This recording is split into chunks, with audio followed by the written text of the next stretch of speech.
वृंदावन पहुंचे हैं। वत्स चारण करने के लिए गए, वत्सासुर का वध किया, बकासुर का वध किया, अघासुर का वध किया। ब्रह्मा को मोह हुआ, सो ब्रह्मा का मोह भंग किया। ब्रह्मा की ही परीक्षा लेकर के ब्रह्मा का मोह भंग किया। एक दिन भगवान बलराम जी के साथ तालवन में पहुंचे, यहाँ पर धेनुकासुर का वध किया।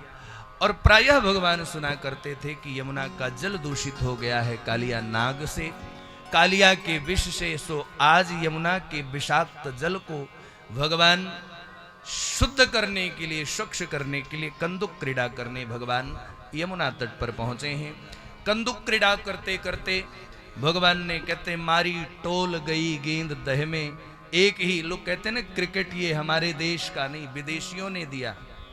अरे भले मानुष, ये विदेशियों का दिया हुआ क्रिकेट नहीं है। अगर विदेशियों का दिया हुआ होता तो भगवान कैसे खेलते। एक ही बार मारा भगवान ने, एक ही ठोकर सीधे गेंद यमुना हृद में जाकर के गिरी। भगवान वह गेंद वापस करने के लिए, ये तो बहाना था, गेंद लाना बहाना था, वास्तव में कालिया नाग का दमन करना था। भगवान यमुना हृद में प्रविष्ट हुए, और जब यमुना हृद में प्रविष्ट हुए तो श्री सुखदेव भगवान कहते हैं कि आज ऐसा सुंदर श्यामला और सलोना बालक जब नागपत्नियों ने देखा तो भगवान के रूप को देख करके मंत्रमुग्ध हो गई, मोहित हो गई, और आकर के चेतावनी दी, लाला तुम जहां से भी आए हो तुम बड़े दिव्य बालक दिखाई पड़ते हो, तुम जैसा सुंदर आज तक हमने नहीं देखा, वापस चले जाओ। भगवान ने कहा कि देवियों आप बहुत अच्छी हो, आपने बिल्कुल अच्छा सुझाव दिया, हम जाएंगे लेकिन अपनी गेंद लेकर के जाएंगे। गेंद कालिया के निकट ही गिरी थी, कालिया सो रहा था। भगवान ने गेंद उठाई और एक ठोकर कालिया को लगा दी पैरों से। सो कालिया तुरंत जाग गया और अपने 100 फणों को पसार कर भगवान की ओर देखने लगा।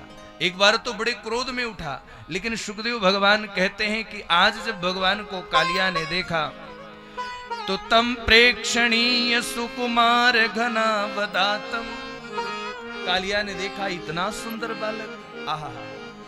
ये तो ठीक उसी प्रकार हो गया ना, जब खर दूषण ने भगवान राम को देखा तो खर ने दूषण से क्या कहा, देखी नहीं अस सुंदर ताई, बध लायक नहीं पुरुष अनूपा।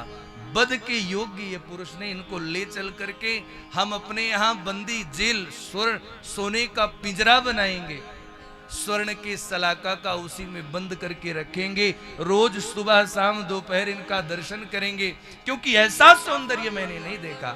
आज कालिया ने भी ऐसा ही देखा तो कालिया के भी मन में आया कितना सुंदर बालक है। लेकिन कहते हैं घमंडी का जो ज्ञान होता है वो ज्यादा देर तक स्थिर नहीं रहता। घमंडी के सिर पर, बुद्धि पर ज्ञान ज्यादा देर स्थिर नहीं रहता। इसलिए घमंडी का ज्ञान कालिया नाग का वह ज्ञान है। थोड़ी देर बाद कालिया को याद आया कि ये बालक यहाँ तक आया और यदि ये जीवित चला गया तो हमारा जो भय है लोगों के बीच समाप्त हो जाएगा, इसलिए इसका वध होना उचित है। और सबसे बड़ी आश्चर्य की बात यह है कि जिस हृद के जल से निकली हुई भाप को भी यदि कोई पक्षी, कोई जीव तक वो भाप पहुंच जाती तो वह भी मर जाता है। ये बालक यहां पर जीवित कैसे है? कालिया ने अपने फण को पसारा है और नाग पास में कुंडली बना करके भगवान को जकड़ लिया। भगवान को जब जकड़ा तो कहते हैं ना, भगवान अड़ो रड़ियान महतो महियान, भगवान ने अपने शरीर को भुलाया। कालिया की नस नस टूटने लगी और एक ही छलांग में भगवान कालिया के मस्तक पर चढ़ गए। कालिया के मस्तक पर चढ़े सुखदेव भगवान कहते हैं, परीक्षित देखो ये कौन नाच रहा है। पुष्प वृष्टि कर रहे हैं, देवर्षि नारद वीणा बजा रहे हैं, देवराज इंद्र मृदंग बजा रहे हैं। ऐसा अद्भुत नृत्य कौन नाच रहा है? कहे ये जगत गुरु है, संगीत के जगत गुरु। इनके जैसा नृत्य आज तक न तो किसी ने किया है और न कोई कर पाएगा। कालिया का जो भी सिर ऊपर उठता भगवान उसी पर पग थाप मारते, सिर नीचे झुक जाता।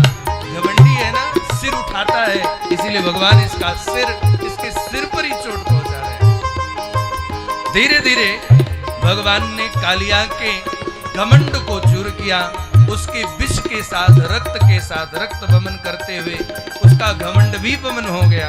नागपत्नियां भगवान के निकट आई, प्रभु आपने बड़ी कृपा की। वो दिव्य चरण रज जिसकी बराबरी स्वर्ग का वैभव नहीं कर सकता, वैकुंठ का सुख नहीं कर सकता, वह चरण रज हमारे पति देव के मस्तक पर पड़ गई, आपकी पग छाप लग गई।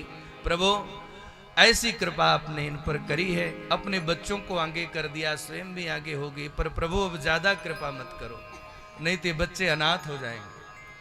भगवान ने कहा, नागपत्नियों तुम बहुत अच्छी हो, तुम कहती हो इसलिए छोड़ देते हैं। कालिया नाग ने भी भगवान का स्तवन किया और भगवान से कहा, प्रभु मैं जन्मजात सर्प हूं और स्वभाव ही हमारा दुस्तेज है, हमारे पास विष है, सो विष ही ना लोगों को देंगे। भगवान ने कालिया को कहा, आप यहां से शीघ्र रमणक द्वीप चले जाएं। यमुना से कालिया को भगवान ने निकाल दिया है। यमुना शुद्ध हो गई, पवित्र हो गई, निर्मल हो गई।